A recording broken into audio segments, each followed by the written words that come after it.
கள்ளக்காதலை கிண்டல் செய்த petrol bunk ஊழியர் கொலை செய்யப்பட்டிருக்கிறார். மேலும் விவரங்களை செய்தியாளர் கசாலி வழங்கிட கேட்கலாம். கசாலி வணக்கம். இந்த கொலை சம்பவம் தொடர்பான முழு தகவல்களை சொல்லுங்க.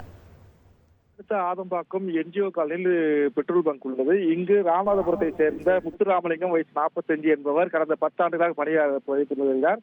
இவர் மண்டையில் அடிபட்டு இறந்த நிலையில் கிடந்தார். அவர் ஆதம்பாக்கம் போலீசார் அவர் உடலை கைப்பற்றி பிரேத பரிசோதனை சந்தேக மரணம் என்று வழக்கு பதிவு செய்திருந்தார்கள். அங்கிருந்த ஊழியர்கள் கேட்டு அவர் குடிபோதையில் தவறி விழுந்திருக்கலாம், அப்போது இறந்திருக்கலாம் என்று தகவலை தெரிவித்திருந்தார்கள். இதையடுத்து சந்தேக மரணம் என்ற பெயரில் பிரேத பரிசோதனை செய்து அவர் உடல் ஒப்படைக்கப்பட்டது. பிரேத பரிசோதனை முடிவின் மீது பிரேத பரிசோதனை செய்த டாக்டர்கள் அவர் மண்டையில் யாரை அடித்து அவரை கொலை செய்திருக்கலாம், இதனால் ரத்தம் உறைந்திருப்பதாக போலீசாருக்கு தகவல் தந்தனர்.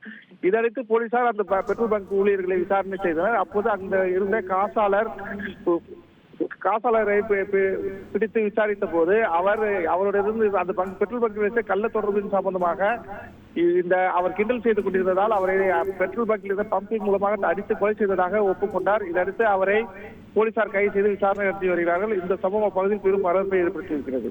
தகவல்களுக்கு நன்றி கசாலி. செய்திகளை உடனுக்குடன் தெரிந்து கொள்ள உடனே சப்ஸ்கிரைப் பண்ணுங்க.